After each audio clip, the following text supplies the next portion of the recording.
4K. 4K. Tap and load in 4K. You better tap and hold this 4K. Did you just tap and load in 4K? So yeah, if you've been on Twitter in the last week, you've probably seen the tap and hold in 4K trend. I'm sorry. I didn't think that it would do that. How was I supposed to know? Stop coming for me for posting a couple more 4K posts. Let me ride the wave a little bit, okay? But I wanted to talk about the set that made that happen, how it happened. We're gonna break down lighting, equipment used, how we even got to that point to shoot that. Just kind of break down the whole shoot and how it went about. If you're interested in that, feel free to tag along. We're gonna go through it right now. First, let's just talk about the planning. So there I was, just hanging out with the boys. No, there wasn't a lot of planning. It was just kind of like, hey, I wanna do some photos. I've got some of these accessories. I love the color red. It just pops and it's just a fun color to work with. I need to stop, but I just love it. I don't care. I had this red tool. I knew that obviously my walls are like a light gray, more cream / white, which also just isn't necessarily a super fun color to work with, but hey, when you want to shoot, figure it out. As you can see in this behind the scenes video, I have a Godox flash on the right side through a beauty dish. That is going to be our main source of light.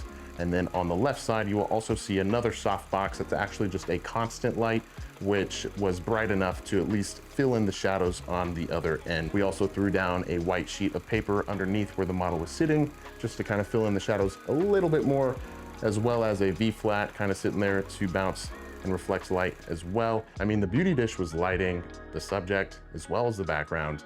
I mean, very simple setup. I mean, I was using my gamer chair to prop up my V-flat, all over the place kind of setup, right? But we just started shooting with this white dress with the tool in mind. Wanted that white and red and black kind of colors to just really pop that red, make it something that was super fun and really drew your eyes to. We're getting great shots. I'm loving the shots that we're getting.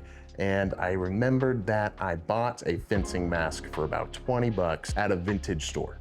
20 bucks. I was like, why not? Also gives me an excuse to buy photo shoot accessories, which, you know, scratches the itch of wanting to buy new things and all that stuff. I used it as an excuse quite a lot. It's bad. I have a problem. I was just really curious, honestly, on, hey, how's this lighting gonna look on this mask? I haven't done it yet. Let's just throw it on. I didn't love how the fencing mask had this neck guard that was like very poofy, because like I wanted that to be kind of like hidden, because the original idea was to kind of do like an Elden Ring kind of esque shoot with that fencing mask having something cover it, which the tool worked out perfectly for. And after that first shot, I was like, yeah, we're just shooting this right now. Gear-wise, I was using a Sony a7R5 with a 35-150 f2.2.8 Tamron lens, which I know those are some beefy boys, but honestly, you could have gotten the exact same results on a way cheaper setup. I've just been doing this for a while.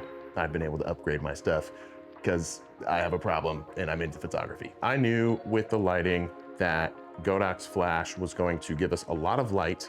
I didn't want too much. If we have the flash too powerful, then it's just gonna bounce all around the room. I won't have very much control over that. I wanted it to be bright enough, but not too bright. We got it to a point where it was basically just perfect. We had the main source of light. We had the Amaran 100D as a fill light. We just blasted that all the way up to max, which was great for basically a light to allow me to focus super easily. And it also filled in the shadows to the perfect amount that I wanted. So it's kind of just a win-win. Let's go ahead and dive into the editing side and kind of how we really made that shot look even more special. So you can see here, we went through and we shot a ton with the tool, and I can't wait to go through some more of these images because they're gonna look so great. And we're gonna try and go through this fairly quickly, but I just wanna show you some of my favorite little kind of tips and tricks in Lightroom now, since there's a lot of really cool stuff that we can do. Let's go ahead and take a look at the one that we ended up posting. I'm gonna go ahead and reset this real quick. This is the raw. Some things I wanted to take out are these little specks. I knew I wanted to take those out just because the brightest part of the image is gonna be what people are looking at. I took out this little piece here, just a little distracting. And then I also actually took a piece of the tool and covered up this neck area. But what we're gonna do real quick is I'm just gonna brighten this up, give it a little bit of contrast to give us that little depth feel here. And I'm gonna warm it up just a tad, just because I want the skin tones to look a little nice. You can see right here, this hand's really, really bright as well. That's just because it's closer to that light. So I did go in and mask it and bring down the exposure. But just to show you something that I think is fun for color grading is if you go into the mask option and you go to luminance range, what you can do is you can actually just select a certain area of the tones. Right now it's being a little buggy, so let me see if I can show you. But we'll fade it out on both ends. And what that does is it just hits the shadow part, right? Which is great. So for coloring and everything like that, I knew I wanted to go blue with it just to contrast the red. I mean, it's just a nice color as well. Shadows are typically cooler, so it just ends up working out. You can do it in that way, or even through curves as well. Keep in mind, with the curves, you can see the histogram in the back, and you can see that we've really only, like the mountain spike, that's all the information we're messing with. So if I were to mess with this over here, you can see it's not doing anything because there's no information, right? So you can kind of just treat this little small area as our curves. So I want to give it a little bit of blues. Let's give it a little bit of cyans here, just to kind of give it this fun little pop. And if it's like, oh, I did way too much, I love this amount slider, the opacity slider, boom, check that out. Next, same thing. This time we're grabbing the midtones. So we're gonna grab kind of this middle area, and this will change on, you know, depending on the image. It changes all the time, but we're gonna just do that, warm it up a little bit. Midtones, typically skin tones, that sort of stuff. So we're just gonna bring it up just a slight bit.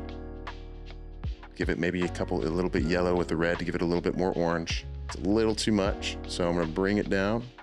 And it's probably still a little red, but we're gonna keep going. Let's do this last part with the highlights. Same kind of thing. Just grabbing the highlights. Great, right? I typically like to make my highlights a little bit more on the cooler side, but it just depends, like I said, on the image and the tones that you're messing with. And I will just kind of bring it to a point that I like, but also in the highlights, right? Don't forget about your light and all that stuff, so we can actually bring up like the highlights and the exposure to make this nice and white if we want it, right? I'm gonna bring down the exposure just a little bit and just kind of bring up the whites and the highlights a little bit. And like I said, I'm just really doing this really roughly because I just want to show you kind of what I did and some cool tips and tricks. Obviously, I brought down the exposure on the hand that's way too bright, and we just matched it with the original photo. But I just love this system, being able to kind of mess with this and do all that. Clearly, I spend a lot of time on my edits. Anybody that's been following me for a while knows that. And I go in and I sharpen things, make the highlights even a little bit brighter and that sort of stuff, because I want this mask to be what we are looking at first, right? Right now it's this hand because it's so bright.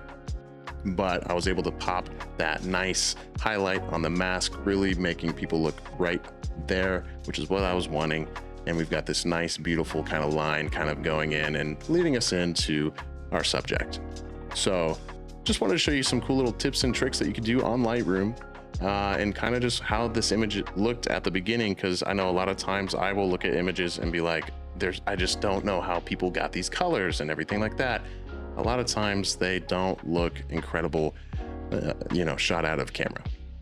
Other times they do, but sometimes it doesn't look like that, right? So you can see we were able to make quite a difference just in Lightroom with some really simple, pretty easy kind of options. It's my favorite way to kind of color grade with Lightroom, but I hope that kind of at least helped give you an idea of what you can do with your images in Lightroom. But yeah, hey, that's the video.